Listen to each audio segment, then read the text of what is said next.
Adia, Lindsay Schnell, USA Today. Congrats on an incredible season and an amazing run. You guys turned Stanford over so much, 21 times, but you could only turn that into 12 points. Do you think you were tight? Do you think you didn't take great shots, or what was going on? I think we definitely didn't convert on the turnovers. I think that we were just taking some quick shots. I think taking some forced shots, but those shots had been falling prior to this game. So, they just didn't fall today. We shot 29% from the field, and we were missing a lot around the rim, a lot of chippies, a lot of floaters, a lot of pull-ups, and just taking shots off balance. And those are things we don't convert on. So, yeah, to turn them over 21 times, we have to be able to convert. But if you would have told me that we're going to lose by, 20 rebounds, or we're going to be down by 20 rebounds on the boards and shoot 28%, I would have told you we would have lost by 30. So against great teams like Stanford, we have to be a little bit better at the small things. It doesn't ever come down to the last shot. It comes down to the missed free throws down the stretch.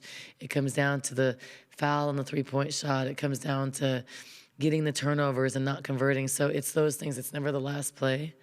But, it obviously just stings pretty bad. Our next question comes from PJ Brown. PJ, unmute your microphone and ask your question.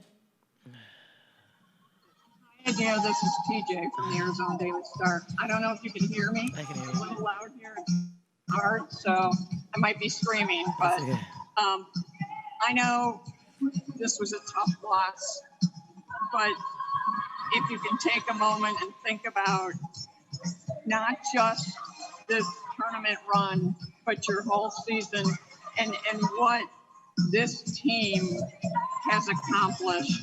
What does that mean to you, and how special is this team? This team is so special. I am so proud. We fought like we weren't the best team in the tournament. No one thought we'd be here. We believed in each other. We didn't play a great game, but we battled. We played our hearts out, and we came within one possession. It doesn't come down to the last possession. It comes down to all the little things, and the margin of error is so slim in a championship game. And this is uncharted territory for the Wildcats. Our program hadn't been to the tournament in 15 years, 16 years, and we've never played in the championship game. So were we a little tight? Yeah. Were we not hitting shots? Yeah. But, we fought. We played great defense. We did some good things. But Stanford's such a good team with so much depth, so many weapons offensively. They isolated us inside. They did some things that were really tough for us to guard. But I'm not ashamed. Like, we made it to the championship game. We came within a basket of winning a national championship. So I'm proud. And it's hard. It does hurt. Like, my heart's broken, but I can't ask for anything more of this team. To shoot 28% and come within one shot and shoot 27% from the three and lose by 1 point. We did some other things really well, so I'm proud. No one thought we'd be playing a championship game. No one. So, they did everything I asked. It's just the shots didn't fall, and the little things we weren't able to execute on. Our next question comes from Paul. Paul, go ahead. Hi, Adia. Paul Cicala from KVOA News 4 Tucson. Congratulations again for such an amazing year. In the final play that you drew up, everybody knew it was going to go to Aari McDonald, but were there any other options explored at that point for her to dish it off or anything, or was it all Aari or nothing? No, it was going to be Aari or nothing, just because if you look at the game, really Aari was the one scoring. So, as my decision as a coach is, I knew she was going to be doubled, but, running a screen-to-screener type action was the best option. But it wasn't like in this game we were hitting from the three, so there's an option for a three-pointer in that situation, but we needed a two. And so we knew she would catch it on the three-point line. And that's what happened, but they did a really good job of denying us after the screen, and they forced us to catch the ball really high. And then when Aari went to drive, we know she can go downhill because there's plenty of time. We work on that a lot in practice, the special situations. but she was pretty much triple teamed, and she couldn't go downhill. But I mean, at that point, we've been on Aari's back for the whole tournament, so like she's got to take that shot. And unfortunately, it still had a chance of going in, but I have to put the ball in her hands in that situation because she's one of the reasons why we're here. Our next question comes from Nancy Armour with USA Today. Unmute your microphone and ask your question. Hey, Adia, I hope you can hear me. You mentioned about how proud you are of your team. Nobody expected you to get here. What is this going to do for you going forward? You've upped the bar so much. What kind of dividends is this going to pay off in the coming years? It's hard to even have sight of that right now, just because I'm in the moment. I'm just a little bit devastated. But I mean, for our players, they've set the foundation. They are the reason why we're here. And, we didn't get to do this last year. So Dominique, Amari, TT, all those players from last year, we didn't get to go to the tournament. So we're fortunate and blessed to be playing. This team with Aari and with Shayna and with Bendu, Sam, Kate, Lauren, Helena, Trinity, everybody, the whole team from 1 to 14, we fought to get here. So the bar is high. The standard is high once you come this far. So once you've had success like this, you reach for the sky. And so you fight a little bit more. And, we have some key players returning next year. And now this is going to be where you want to go. This is going to be what we're trying to do. So proud because they've done this. They got us here. And now going to the tournament, before the goal was going to the tournament or winning a Pac-12 championship. Now we played for the national championship, which not a lot of teams can say they've done that. Not a lot of teams have gone this far. There's 2. And the reality is with this season, one person is going to walk away happy with the season and they're national champions, and everybody else is going to walk away disappointed. And we got this close, so definitely disappointed. No one wanted to hoist the trophy and make history, and it would have been almost next to a miracle for us to do that. But, we had an opportunity to do that. And that's all I could ask for. And so the bar is high. We want to come back here. I'm trying to build a program like Tara has, build a program like Gino and Don and all the other, trailblazers in this profession. So I'm not satisfied with just being here, being in the tournament. I want to build a program where you're surprised when they don't win. Like when you look at Tara or Gino or Don, it's a surprise if they don't win a championship. It's a disappointment. It's a tough season when that happens. So I don't want to just come here once and be done. I want to be back here. And I think that in the future, Arizona will be back. Our next question comes from Jillian. Jillian, go ahead. Hi, Coach. Jillian Frost from New York Times. This was a very tight game. What do you think it says about the Pac-12 conference, and what does it mean for 2 Pac-12 teams to have had this close of a game on a national stage? It means that the Pac-12 is the best conference in the country, and it was evident right now. 2 very good teams competing on the biggest stage for women's basketball. But we've always said it's the best conference. I know Tara's been saying this a long time. So I think that it's time for people to respect the Pac-12 more, start paying attention, know who our players are, start watching us. I know on the East Coast when we play at 7 or 8 at night, it's really late, but to start paying attention. We have some of the best players in the country. We play some of the best basketball, and it's a dominant conference. And to have the winner of the Pac-12, be the champion, national champion, it's pretty amazing. We finished second, and we finished second nationally right now. So I think it says a lot about our conference, and we continue just to have success in the tournament year in and year out. Our next question comes from Kim Doss. Kim, go ahead. This is Kim from Arizona Desert Storm, Adia. Shayna, how much she raised her game today and the entire tournament, and what it says about next year when Aari's gone and you need her more. For sure. Shayna had her best game of the year. She came in today, gave us a spark, and played her heart out defensively, offensively. She did 7 rebounds. 3 steals. Shayna was phenomenal. Without Shayna playing the way she did, we wouldn't have even came down to last possession. So, Aari passing the baton to Shayna. Shayna's returning. So, we'll have some good players returning. Lauren's a freshman. Kate's returning. Bendu's returning. So Aari's not going to be here, and possibly Trinity and Sam. But we have a good nucleus, and they have this experience, and they've had a taste of this success. So now they can be the leaders next year for everybody else and show what the standard is and what it takes to get here. It takes a little bit more. It takes another level in the preseason, off-season to be able to win championships. And we're not quite there yet, but we're going to be there. So I'm very proud of Shayna, the way she played. Everybody, Bendu. Sam, it wasn't her best night offensively, but she played great defense. We just needed a little bit more from a couple more people to be able to win this game. Our next question comes from Andrea. Please unmute your microphone and ask your question. Hi, Andrea Adelson with ESPN.com. I'm wondering what Stanford did early on with Aari to maybe get her a little bit off her rhythm, but then what it said about her to find that rhythm late in the game and give you a chance to win. Well, if you look at the game the whole time, I think they forced her to take, they were allowing tough threes. They didn't ever give her space. She was just maneuvering and finding ways to go downhill, but a lot of bodies in the paint. So every time she went downhill, there was posts in the paint or weak side help. And we kind of expected that. We knew that. We knew that we had to be really good in transition. We knew that we'd have to turn them over and score, but we weren't able to turn them over and convert. So playing in the quarter court against Stanford, it's not an advantage for Arizona. Going downhill, playing fast in transition, our defense creating our offense is an advantage for Arizona. And we weren't able to convert on some of those things. So very hard when we're in the half court, because then a lot of attention's on Aari, and a lot of people, I think they forced her into tough shots. The reality is, the last couple of games, she was making those tough shots.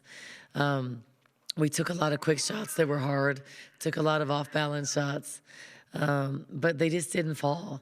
Very hard to shoot 29%, 27% from the three and win a national championship game.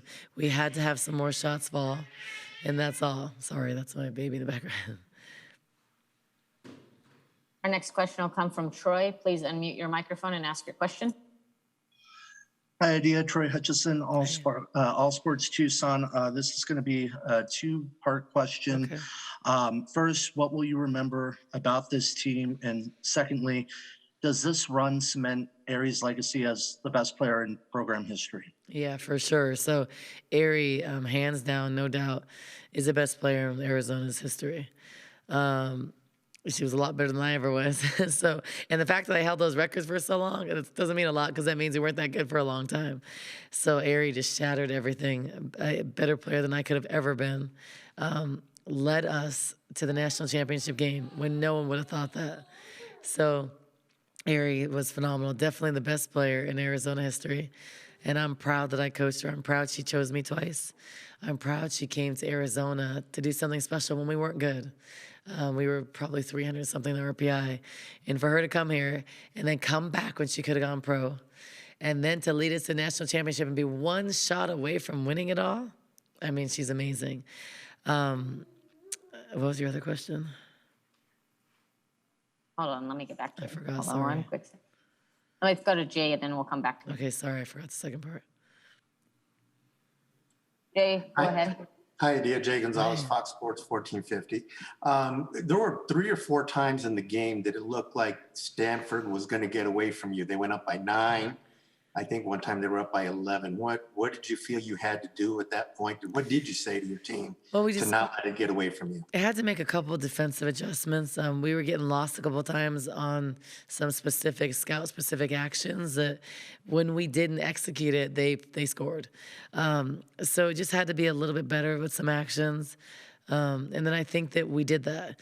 And then we definitely put a little bit more pressure, tried to help from some different areas, which it's usually very hard. I mean, Stanford usually does not shoot, 4 for 14, 29% from the three. So I think we forced them into taking some, contested shots. But I think we guarded some things really well. But, just kind of some miscommunication on a couple things, but it's not really what we do. So a little bit of mental lapse on some things, but, I mean, nothing's perfect. It doesn't come down to the last thing. It comes down to when I look at why we lost the game, second chance points, not turning them over, not converting on the turnovers, and just making free throws. So that's the difference in the game. Down the stretch, we missed some key free throws. So if we would have done those things, we would have won, even shooting 28% and 6 for 22 from the three. So we had a chance because we played some very good defense today. Okay, we have Troy back for the other part of that question. Sorry, Troy. No problem. So what will you remember most about this team and this season? Just the way that we fought, the way that we just approached things, the way they looked at me in my eyes and believed in the things I said and spoke my language and played their hearts out. I think when you're a coach and your team plays their hearts out for you, there's a good connection. I think if you look around the country, there's a lot of teams that don't play hard for their coaches, that don't listen. They will run through a wall for me. And they did that, and they fought, and they played their hearts out. They retired a little bit, but they just found a way to get back in the game. So as a coach, I'm happy. I'm satisfied. This was a hard year. It was a hard year. It was a COVID year. It was a year we didn't get team bonding a lot. We were on lockdown in hotels most of the year. We've been here 3 weeks, pretty much on lockdown. It is hard mentally for players, but they stuck together. They fought. They were resilient. They handled adversity, and they didn't complain. They didn't, second guess things. We do a lot of. We ask of a lot. I ask of a lot for them, off the court, on the court. We do a lot at Arizona, whether it's community service, a little less this year because of COVID, but tons of skill work, a lot of little things, and they did it, and they never complained. They never questioned the things I asked them to do. So I'll remember just their fight. They always say, we have that dog mentality. I remember that. I'll remember how when everybody around the country didn't believe in us and count us out, we believed in each other, and we did that. We celebrated each other. We fought, and we made it to the championship game when we're not the best team in the country. We're not the deepest team. We're not the tallest team. We're not the best team. But we fought, and we played some good defense. I think we played some of the best defense in the country. And so that's just want, and that's heart. But that's something you can control. So just proud of this team and our resiliency, our mental toughness, our want to win, and the way they fought for me. They never had a doubt. They look me in the eyes and fight, I love them. I wouldn't ask for anything. I wouldn't change anybody. I wouldn't get bigger. I wouldn't change my players. Don't care if we can't shoot here. Don't care if we can't post up there. I don't care, because we fight, and that's all I can ask. The next question will come from Jamal. Jamal, go ahead. Jamal Murphy, the undefeated. Coach, congratulations on a great tournament, a great season. Thank you. Obviously Arizona has made its mark on the court, but you also made your mark as a coach and as an individual. You were outspoken about some very important issues. I was wondering, did it take time for you to develop your voice in that way? Have you always been like that? No, why did you speak out? Just because I'm me, it's like, and sometimes I'm a little too transparent. I think we kind of saw that the other day on the court, but I do what I feel for my team, and that's all I care about. Don't care about the other stuff. I don't know. If I'm passionate about something and I believe it, I'm going to talk about it. I don't know. It's just who I am. And sometimes it's, your biggest strength is sometimes your biggest weakness. But there's some things, I represented a lot of things today. I look back at my journey with this team. I had a baby right when season started and took like a week off. It says I took a month off, but I did not. I was on Zoom calls 4 days after having a C-section. So it was hard. But my team loved on me, and I missed a couple weeks. I got a little sick, and they fought for me. I came back. They were patient. I'm happy. So I represented moms. I have a baby here crying, ready to feed. I represent moms. You can be coached. You can be at an elite level. You can do it. You just have to have a village like I do. I represent Black females. Don't get here too often and don't get opportunities. but you know, I had an opportunity today on the biggest stage and represented a lot. I've coached against one of the best teams and one of the best coaches in the world, who unfortunately I have to coach against during the Pac-12 all the time, but also who mentors me and who I can call for advice, like who cares about me and women's basketball. That's Coach Tara Vanderveer. But represent a lot of things. I want women to be successful as coaches. There was 2 women coaching on the biggest stage today, myself and Tara, and I think that's also meaningful for women's basketball. But there was a lot of hats to fill. But former players need to get into coaching. We need development for coaching at other levels, and we need to develop like future coaches and former players, because it says a lot when a player has been where these players want to go. You can't teach that. That's why Dawn Staley has so much success. I mean, who wouldn't want to play for the Olympic head coach and who was one of the best point guards ever? Who wouldn't want to go play there? You know, who doesn't want to go play for a pioneer, a trailblazer in women's basketball, Tara Vanderveer, Hall of Famer, the most winningest coach. So these are phenomenal women. They represent so much. So, it's just the beginning for Arizona. I'm young. I have a lot of coaching ahead of me. You know, Tara's won like 1,100 more games than me. So I have a long way to go. She's been here many times. Her team's more experienced in these settings, but I'm just proud of what we did, what I was able to represent. And I can tell you all those things, representing a mom, former player, a woman of color. It's just, these things made me coach a little harder and wanted a little bit more, just because I received so much love from everybody and so many texts. I think all of my former WNBA friends, everybody texted me.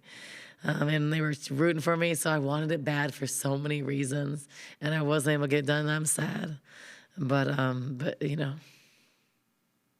We're going to squeeze in one final question from Michelle. Michelle, go ahead. Michelle Smith, Pac12.com. It's a hell of a run, Dia.